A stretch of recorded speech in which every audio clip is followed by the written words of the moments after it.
Pensamiento del día, viernes 23 de agosto. La contemplación conduce al servicio.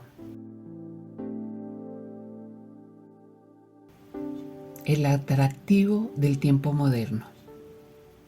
He aquí el gran atractivo del tiempo moderno: sumirse en la más alta contemplación y permanecer mezclado con todos, hombre entre los hombres.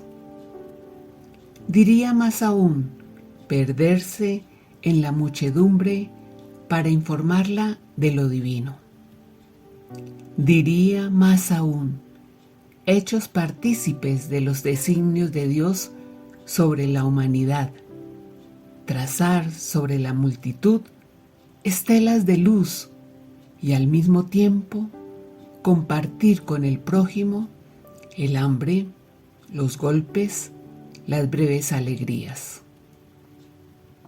Porque el atractivo de nuestro tiempo, como el de todos los tiempos, es lo más humano y lo más divino que se pueda pensar.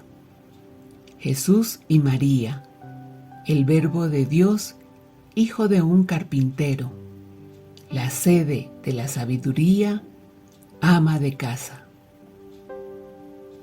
Chiara Lubich, Meditaciones, Ciudad Nueva, páginas 9 al 10.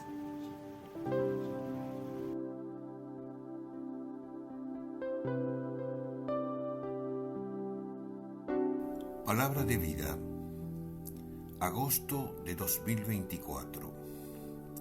Señor, qué bueno es que estemos aquí. Somos miembros del movimiento de los focolares de varios países de Latinoamérica y de Italia.